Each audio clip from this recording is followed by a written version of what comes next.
Hace unos meses, por allá por diciembre, Vadim nos trajo el Drawdown Model, una especie de estructura de mercado que nos marcaba los máximos y los mínimos. En diciembre era simplemente una proyección, era simplemente un proyecto para ver cómo se podía mover el mercado en base a lo que había pasado en bullruns anteriores, y prácticamente un año después, 9 meses después, nos encontramos con que prácticamente ha ido calcando a la perfección cada movimiento que Vadim nos predijo hace, como digo, hace unos 10 meses. Según este modelo, ahora mismo nos encontraríamos ya en bear market. Así que he decidido invitar a Vadim para que nos cuente en qué momento nos encontramos y qué puede venir a partir de ahora. Porque como ya sabéis, yo llevo semanas advirtiendo de que tenemos muchos fundamentales de cara a octubre que quizás sí podrían marcar los máximos históricos, pero es que según este modelo, repito, ya estaríamos en bear market. Muy buenas, Vadim, ¿cómo estamos? ¿Qué tal, Edu? Pues aquí estamos con el Drawdown Model, ¿no? Hemos hecho una actualización, creo que cosa de 3 semanas, quizás un poquito más, y había comentado en esa última actualización, ¿no?, que a pesar de la estructura que ha ido llevando el Drawdown Model, ha llegado un momento en el cual yo ya veo ciertas desvinculaciones de los datos on-chain. Siempre pongo como prioridad los datos, lo que está ocurriendo, y luego pues diferentes modelos, ¿no? Pero en este caso han habido dos cosas que para mí han sido muy importantes, que hemos ido repitiendo, y lo importante es que las hemos ido repitiendo desde principios de este año.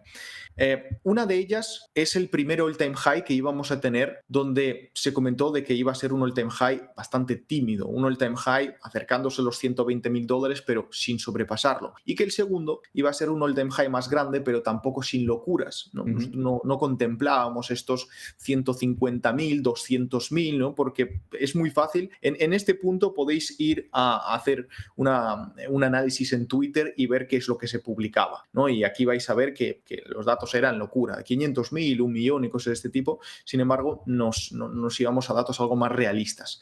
Y es cierto que vimos un all-time high bastante más tímido, ¿no?, que nosotros nos hemos posicionado como 125,000 aproximadamente. Y ahora mismo, si nos vamos al Drawdown Model, ¿qué es lo que teníamos? Teníamos que el all-time high lo íbamos a ver a principios de julio, a mediados, mejor dicho, porque esto es 9-10 de julio, que bueno, la fecha ahí fueron como una semana más tarde, y a partir de ahí comenzaría un mercado bajista. Bueno, fue una semana más tarde, pero realmente el día que se marcaba el ATH fue cuando se rompió el anterior ATH. O sea que el día de ruptura del all-time high, ahí sí que coincidiría. Exacto, coincidió perfectamente el día, como dices, de ruptura, que eso es lo que importa al final, ¿no? Porque se estableció un poco más alto, pero el día de ruptura coincidió perfectamente. Pero luego nosotros lo que vemos que hemos vuelto a tener un nuevo all-time high. Y no sé si te has dado cuenta, Edu, en todos los all-time high que he visto y que espero aún ver en Bitcoin, este es el all-time high que menos he visto celebrarse en toda mi vida. No he visto nunca que se celebre menos un all-time high que este cuando lo hemos visto, ¿no? Entonces, lo hemos tenido, ¿vale? Y el Drawdown Model nos marcaba que a partir de allí nosotros veríamos cierta recuperación falsa, pues por ahí, por septiembre, y esto ya es una fase de mercado bajista, según el Drawdown Model. ¿Cuál es el tema? Que a pesar de haber funcionado tan bien, probablemente estemos cometiendo un error, ¿no? Esté cometiendo yo, en este caso, un error de decir que yo me he desvinculado ya del Drawdown Model, por lo menos por los datos que estoy observando a nivel on-chain. Porque es cierto que si nosotros hablamos de mercado bajista, va a depender mucho de qué tipo de mercado bajista hablamos, porque si consideramos esto, lo que hemos visto, un mercado bajista, este retroceso de aproximadamente un 40% que hemos visto, fue desde enero hasta abril, unos 4 meses, si hablamos de esto, sí, cosa de 2, 3, 4 meses es probable. Si hablamos de finalizar completamente la tendencia y volver al ciclo que estamos acostumbrados de un drawdown del 70%, que para mí es muy probable, yo no lo descarto, pero ahora mismo lo veo muy poco probable, cómo está actualmente la estructura y cómo tenemos la acumulación y cómo tenemos los ETFs y todo lo demás. Pero en cualquier caso, si nosotros hablamos de un retroceso, que yo creo que, bueno, si nosotros hablamos de Bitcoin de un 30-40% el punto actual, que ojo, llevamos ya un 15 casi del all-time high. Entonces, bueno, que no hablamos de locuras, hablamos de quedarnos allí en 92, 93 y ya tienes menos $40,000 del all-time high, menos 30,000, ¿no? Pues este es el punto, que no es descabellado. Lo único que no puedo contemplar pues un mercado bajista como uno de, no sé, 18, 24 meses, que es lo que hemos visto anteriormente antes de esto. Sin embargo, esto sí que tiene bastante sentido, además con las cosas que vamos a añadir ahora, también de lo de Hyperliquid, de la manipulación del URPD y varias cosas más. Sí, porque justamente cuando conectábamos para preparar el vídeo, te abrías todo el tema de los movimientos de Hyperliquid y tal, y te has dado cuenta de que una vez más tenías razón, de que una vez más ciertas billeteras estaban conectadas repitiendo una vez más el mismo patrón de, no sé si venta, pero sí de al menos movimiento para proceder a esa venta, ¿no? Sí, nosotros tenemos un dato que ocurrió el domingo pasado, hace una semana. Todos habréis visto cómo Bitcoin ha caído de los 117, 118 que estaba hasta los 109. Y era pues básicamente uno de los grandes culpables. Es una cartera que es esta de aquí, que termina en CAVA. ¿Qué es esa cartera? Ha estado haciendo ciertas manipulaciones en Hyperliquid, abriendo longs, shorts, con un gran apalancamiento, un domingo con poca liquidez y bueno, y ha hecho bastante daño al mercado. Yo he estado haciendo la trazabilidad y encontré el rastro de que en esta cartera en total había casi 24.000 bitcoins que han estado, mediante, estos son carteras, las que empiezan aquí por BC1, son carteras de Hyperliquid. Entonces hemos visto cómo en este caso han estado haciendo mucha manipulación en el mercado desde el día 22 hasta el día 24, que es justo donde el mercado había retrocedido por lo general. Y haciendo una investigación algo más profunda, encontré de que esta cartera también estaba relacionada con otras dos carteras, otra de 25.000 y otra más de 37.483 BTC, es decir, todas más grandes que esta. Y esto pues lo publiqué en su momento, igual que con los 80.000 bitcoins cuando pasó, no, que no pasa nada, son carteras que están ahí y efectivamente no pasa nada, pero hace unas horas hemos vuelto a ver movimientos desde esta otra cartera que está relacionada con la de manipulación de Hyperliquid, ojo, dormida en los últimos 5 años, ningún movimiento y Casi nada. justo hace unas horas empieza a mover y ya mueve más de 10.000 bitcoins a otra cartera y empiezan los depósitos hacia Hyperliquid. Entonces, esto es de las últimas horas, no nos ha dado tiempo ni lo hemos hablado en ningún otro sitio. Seguramente los que veáis este vídeo seréis los primeros en enteraros de esto. Y esto es otra cosa importante para apoyar un poco de que nosotros el mes de septiembre lo podemos tener bastante complicado. Podemos tener un septiembre de mucha volatilidad, de un montón de movimientos. No digo un septiembre solo de bajar, será un septiembre, según lo que estamos viendo por aquí, un septiembre de bajar, subir, volver a bajar, volver a subir y reventar a todos al alza. Mucha volatilidad, liquidaciones. Sí, un mes de liquidaciones muy grandes. Y esto, por ejemplo, aquí lo vemos de nuevo, ¿no? Como una cartera que al final, pues bueno, son 25.000 BTC. Es mucho, sí, es muchísimo, pero estamos hablando ya de un mercado, de un market cap también muy serio. En cualquier caso, pues bueno, no ha hecho falta tanto para pillar esto desprevenido un domingo y poder tirar el precio un 11% prácticamente. Y, de nuevo, mucho cuidado. A lo mejor ya en el momento de publicar este vídeo, que es en unas horas, por lo que tengo entendido, no va a ser mucho más tarde, pero es probable que ya empecemos a ver algún tipo de reacción en el mercado. Ahora, vamos a unir esto con un tema que nos interesa a todo el mundo, zonas importantes, dónde esperar en el caso de que esto empiece a vender, empiecen a manipular, ¿vale? Como siempre, análisis on-chain, los analistas técnicos lo podéis afinar bastante más, podéis encontrar zonas y precios más precisos. Yo me voy a los datos que tenemos a nivel on-chain, que son un poco más brutos, no son tan finos, pero en cualquier caso nos ayuda mucho. Y me gustaría empezar por esto. Fijaros por aquí lo que tenemos, 25 de julio, hace más de un mes. Había una zona crítica, vacía de liquidez, entre los 110 y 116. De hecho, esto, Vadim, lo comentamos en la última vez que grabamos juntos. Sí. Justamente nos explicaste esto, que había ese vacío de órdenes. Pues vamos a ver esta métrica ahora mismo. Comparad el vacío que había y cómo se ha rellenado perfectamente con liquidez. Es fantástico lo que ha hecho aquí. Es fantástico lo que ha hecho, pero lo más importante, aparte de ser fantástico y muy bueno por liquidez, por volumen y todo demás, es que nosotros lo habíamos comentado y es algo que ha vuelto a hacer lo mismo que ha hecho siempre. Y esto es muy importante porque es un imán tremendo para el precio. Y viendo esto, nosotros también tenemos dos zonas principales, las cuales tenemos que vigilar, sobre todo si tenemos mucha volatilidad volatilidad. Yo estaría muy atento a la zona de 104-106 porque aquí hay casi 1 millón de bitcoins en un rango de $2.000, casi 1 millón de bitcoins aquí concentrado entre una cosa y otra. Y en el caso de que esto se pierda, la próxima zona que tenemos es 95-97 aproximadamente. Y aquí lo que hay es una auténtica barbaridad. Aquí estamos hablando de más de 2 millones de bitcoin concentrados en $2.500. Es un soporte increíble. Eso sí, como se pierda, el siguiente punto no hay freno hasta los 70 y pico mil.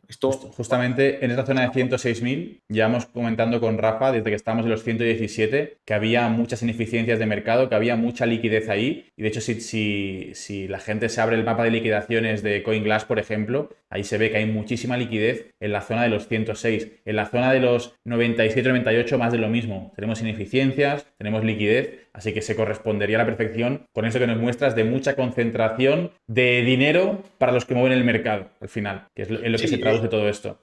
Es muy curioso porque son datos totalmente diferentes, las de liquidaciones, las de análisis técnico, y esto es URPD, esto es la cantidad de UTXO que se han movido en un precio concreto. Entonces, claro, son datos completamente diferentes, pero yo, por ejemplo, me baso en esto para los soportes y resistencias, y esto es algo a tener en cuenta. Vamos a suponer, ¿no? En este caso, yo tengo un sentimiento más bajista, sobre todo con este movimiento que ha ocurrido, que llevaba una semana. ¿Cuántos se ha movido, Vadim? ¿Cuántos se han movido? Se han movido ahora mismo 14.000 BTC, se han movido unos 10.000 bitcoins en total. Vale. Ni más ni menos. Y tiene otra con 37.000. Y tiene otra por aquí que ya ha estado realizando movimientos de antes, no tiene el supply tan concentrado, porque en este caso tenía las carteras muy concentradas, con muchos miles de Bitcoin.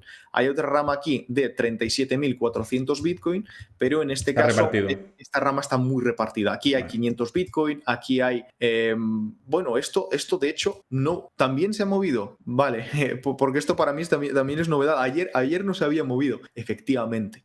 Mirad, de nuevo se confirma, esto no lo había visto yo aún, porque me saltaron las alertas, pero se ve que era de madrugada y aún no ha atendido. Pero esta misma cartera, después de 5 años también dormida, hace movimientos Hyperliquid. el mismo momento con una diferencia de menos de 1 hora, para que veáis que efectivamente estaba en lo cierto cuando dije que es un mismo clúster el que pertenece. Y en cualquier caso, aquí empezamos a ver movimiento, empezamos a ver también esta cartera. Ojo, que si hablamos de esto, ya no hablamos de que se han reactivado 10.000 bitcoins. Si empezamos a sumar las carteras que se han reactivado, hablamos de 30-40.000 bitcoins. Suficiente como para hacer mucho daño al mercado, como para bajar de los $100.000, lo que estamos viendo. No sabemos lo que va a hacer. A lo mejor la manipulación en este caso será el alza, cosa que dudo, por supuesto, pero dejamos abierta esa oportunidad. Y mirad, después de 5 años se coordinan perfectamente y con una diferencia de 40 minutos, diferentes ramas empiezan a realizar movimientos. Así que muy interesante esto. La verdad que el on-chain, tío, a mí es que no me deja de asombrar de la cantidad de información que te puede llegar a dar. Es brutal, porque esto ahora mismo no lo sabe nadie, nos estamos enterando prácticamente en directo y bueno, pues después de ver lo que ocurrió hace una semana exactamente, pues ojito a lo que puede venir. Vadim, habrá mucha gente que se estará preguntando, oye, ¿cómo puedo aprender esto? Ahora mismo tu academia no tienes plazas abiertas, pero quizás en 2-3 semanitas abres una nueva edición y dejaremos ahí en la descripción un enlace para que te escriban, para apuntarse en caso de que quieran participar, que quieran formarse contigo y aprender todo esto que nos enseñas cada vez que vienes, que es una auténtica locura. Además, si vienen de mi parte, no sé si tendrás algún detallito con ellos. Siempre. Que digan que vienen de parte de Edu y siempre tendremos algún detallito. De momento está esa lista de espera, así que podéis contactar para más información, porque también vamos a evolucionar el formato de la formación a una cosa también muy interesante, así que os informarán allí de todo. También deciros que yo me formé con Vadim hace ya 2 años, que por eso lo traigo siempre al canal, porque me flipa cada vez que viene y que ahí también nos conocimos con Rafita. O sea que On-Chain School me trae muy buenos recuerdos, la verdad. Seguimos adelante. Hostias, o sea, hay varias, ¿no? Que están haciendo envíos a... Se acaba de mover esto hace como 30 minutos. Se acaba de mover 750.000 bitcoins. Carteras BC1. ¿750.000 o 750? 750 bitcoins. Ah, vale. BC1Q parecen carteras de Hyperliquid. Me parece que las dos ramas se han activado hacia Hyperliquid. Me parece que esta cartera también, porque si os fijáis, estas carteras trabajaban con el formato antiguo de que las carteras que empiezan por 1 y acaba de hacer el primer depósito a BC1. Este es el mismo patrón que seguía la rama de arriba y cada vez que era BC1 ya eran carteras de Hyperliquid. No lo puedo comprobar ahora, necesito un poco más de tiempo, pero yo no tengo de momento ninguna duda de que estemos delante de esto. De que se esté cargando, cuidado que o esta tarde o mañana, viendo cómo se está cargando y cómo estás cargando, me refiero, depositando en las carteras de Hyperliquid, cuidado porque podemos tener, como hagan lo mismo que el domingo pasado, podemos tener un domingo muy de interesante. locos. A lo mejor les apetece hacerlo el sábado, pero mirad, no lo han hecho el jueves, el martes, el lunes. Con el mercado cerrado. Para el fin de semana. Y además poco volumen. Sí, rastro con el exchange asiático Huobi o HTX, lo que se llama ahora, que es de donde venían en 85.000 Bitcoin, qué locura. 85.947 BTC repartidos en 3 ramas, 5 años dormidos y ahora a dar mal los fines de semana. Además, a mala idea, no los fines de semana, es a mala idea. Porque incluso los 80.000 bitcoins que se han vendido por Galaxy Digital era un movimiento de mercado perjudicando lo menos posible. Perjudicó mucho a nivel mediático, porque es normal, pero no perjudicó tanto por nivel de la manipulación. Al final esto fue en OTC, fueron ventas poco a poco, bien, pero esto es a mala idea totalmente. Entonces, qué barbaridad. Pues bueno, nos hemos quedado un poquito fríos con estos movimientos. Vamos a ver si te parece sobre XRP, que esta semana poníais desde Launching School un par de tweets que dejaban a mucha gente confusa. Y bueno, vamos a explicaros un poco y vamos a ver qué métricas tenemos sobre XRP. Sí, en XRP aquí el tweet se hizo basándose en el dato del MVRV Z-Score. Esto es un dato que siempre funciona muy bien en los puntos máximos y mínimos de los diferentes ciclos. De hecho, mirad, como un ciclo que no tiene nada que ver, el ciclo de 2021 con el ciclo de 2024 volvió a darnos exactamente la misma zona del MVRV, ni más ni menos, exactamente idéntica. Aquí lo tenemos. Vemos que la diferencia es mínima la que tenemos, a pesar de que han pasado 3 años y el mercado es totalmente diferente entre comillas. Bueno, 3, 4, porque esto ya es 2025 cuando ocurrió este movimiento. Entonces, bien, nosotros tenemos el MVRV que nos indica la capitalización del mercado con la capitalización realizada. Nos ayuda a medir lo que sube el precio y los beneficios que se toman. Esto nos hace que sea más sencillo detectar si un activo está infravalorado, sobrevalorado y sobre todo si el activo aún tiene potencial y cuánto potencial le quedaría. Y el MVRV tiene normalmente 2 fases. Una fase natural del mercado donde es sostenible, donde no estamos en una fase de burbuja, y otra que es fase de burbuja total, locura total. Recordad el año 2020, 2021 con cualquier cosa que subía, estado de burbuja máximo. Y por supuesto, igual que todos los demás activos, XRP también lo tiene. Y si nosotros hablamos del punto actual donde nos encontramos en el MVRV, que nos encontramos en la zona aproximadamente del 2.8, ojo, nos encontramos en 2.8 estando en $3. Nosotros nos encontramos la última vez en 2.8, si hablamos del ciclo anterior, estando en un precio por debajo de los $2. Entonces, viendo esto, si nos vamos a una situación de mercado controlada, una situación de mercado sin una excesiva manipulación para el precio de XRP, podríamos estar hablando de un MVRV en un máximo de 6.1, que es donde tiene una zona de toma de beneficios muy grande, o se pone a vender uno, se pone a vender otro, se pone a vender la masa en general y se lía. Allí son zonas bastante importantes. Hablamos de un precio de unos $7. Si nosotros miramos lo que es la parte conservadora y sostenible para el precio de XRP. Ojo, todo cambia absolutamente si se da la fase de burbuja, la fase donde hay descontrol total. Y eso lo tenemos que contemplar porque XRP también ha visto una fase de burbuja y una fase de descontrol total como lo vimos en 2017-2018. Allí hablaríamos de un MVRV por encima de la zona del 23, lo que sería al precio actual, adaptándolo a la situación actual, $26.8 por cada XRP en una fase de burbuja. ese es un tema importante, que las fases de burbuja tienen un problema, y es que después de esos 26.8, vamos a suponer que entramos en esa fase de burbuja, pues mínimo tenemos que estar entre 2 a 3 años en un mercado bajista con un retroceso del 70-80%. De hecho, a XRP, después de esa fase de burbuja, le ha llevado 7 años, no 3, hasta volver a poder realmente salir al alza y estar estable por encima de esos $2-3, porque en el bull run anterior ni siquiera llegó a superar los máximos históricos de 2017. Sí. Entonces este es el tema. Yo, por supuesto, que soy partidario de una subida sostenible, de una subida que no asuste tampoco lo que sería el tema de los ETFs, que eso es otro tema aparte de los ETFs. Cuando nos acerquemos un poco más, tenemos que hacer un especial ETF, porque creedme, gracias a los últimos ETFs lo tengo tan bien estudiado y máximos históricos, siempre.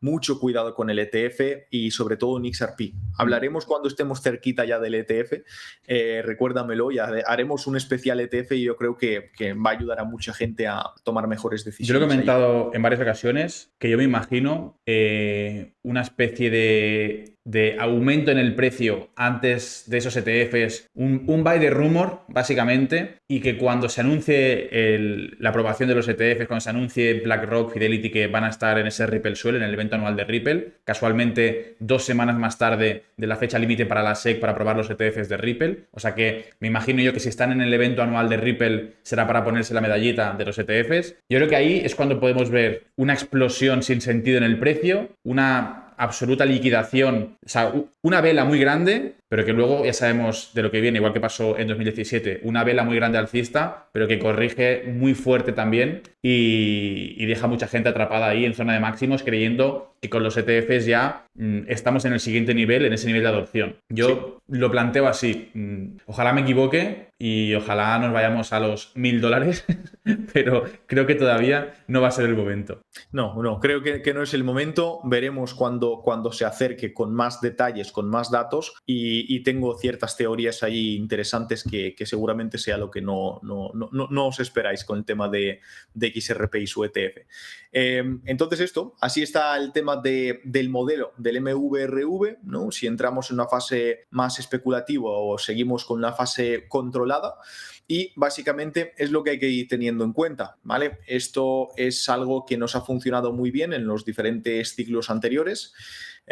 Con estos últimos datos de Hyperliquid, que no lo teníamos previsto, estoy ya pensando en eso, ya me estoy desconcentrando completamente del vídeo, así que si hay alguna pregunta, házmela, porque estoy ya con esto de Hyperliquid y ya no respondo. Nada, yo básicamente, con lo que hemos visto ya me doy por satisfecho, y viendo también el tema de Hyperliquid, pues tenemos mucha más información de lo que puede pasar en el corto plazo, que es pues, que se mueva el precio hacia donde ellos quieran, básicamente. Porque si ellos quieren tumbarlo otra vez en sábado o en domingo con poco volumen, lo van a hacer. Y en cuanto a XRP, no sé si quieres que veamos alguna métrica que te llame la atención. Si no, por mí... Más o menos lo revisé antes, estamos en una parte controlada, no había visto nada que me preocupe, pues teníamos una cantidad bastante baja de lo que es monedas antiguas que se despiertan. En los intercambios, pues lo que nosotros vamos monitoreando también, ¿no? Que es una parte importante el tema de los intercambios. También teníamos